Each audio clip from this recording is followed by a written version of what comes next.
Everybody, thanks for watching. From that opening shot, you can see I received the message via email from my FFL that my HK VP9sk is in. So I am heading down during my lunch break here to pick it up, and I have to tell you guys, I'm excited. I haven't personally anticipated a gun more than this one out of any that I bought. My first Glock, I was excited about. My 1911, I was excited about. But this one, I am pumped for. I think there are a few reasons for that. Number one being, I love the VP9 a lot. I think it is just a great gun, and I fell in love with that thing, and just the way it shoots, and the ergonomics, and the reliability for me through 1,400 rounds, 13 something, has been spot on, perfect. And so knowing that there's going to be a more concealable VP9, I'm pretty excited about. I just hope it works out for me as well as its big brother has. While we're talking about reliability and HK and that type of thing, number one, HK is really doing a good job of gearing themselves more toward civilians now. And for a long time, you guys know they were all about military and police contracts, and I think they realize there's a pretty dang big market out there of concealed carriers in the United States, and we need to start making guns for them. And thus the VP9, the People's Pistol, is what they named it. And just a phenomenal job on that, a striker fired gun, and now they're giving us this little guy, striker fired HK with incredible ergonomics and everything else.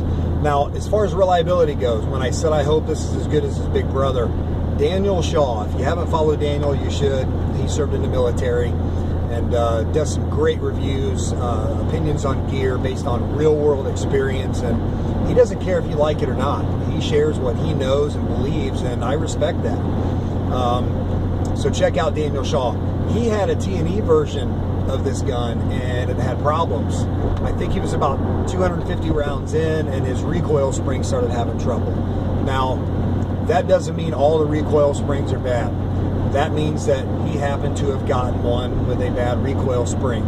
But him being more of a high-profile guy, probably, and being a brand new gun, HK wanted to send it back to Germany to the engineers to let them take a look at it and make sure it's nothing that's going to be an ongoing issue, which I think is just fine. So I'm crossing my fingers that when I get mine to the range here in a few hours, that mine is nothing more, or mine works perfectly, and his was just an anomaly and not a big deal. So I will be at the range later with it. You guys will get to see the first shots, and that's going to be good stuff. I love doing first shot videos or reviews on guns, and it's just a lot of fun to do that and share that information. So really quick, I'm going to tell you guys about my FFL that I utilize.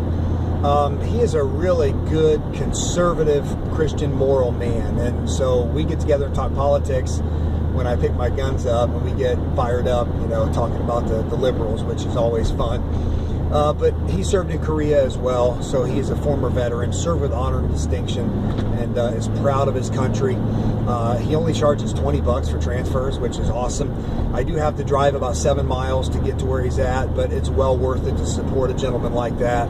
And he also, his wife worked in the elementary school, in the office when I went to elementary school, and they live in the same house just outside of this little town. So just very cool to support people who have been around that little community for years. They have served their community, they've served the country, and I just love to support Steve in that respect. So guys, I'm almost to his house here, and I'm going to go ahead, cut the camera off, so next time you guys see me, I will be in the truck after I accept the transfer, assuming everything is good on the gun, and we'll catch you guys then. All right, so here is the much anticipated H&K VP9sk. Just took delivery of it, did the transfer with my FFL, and everything looked great on the pistol.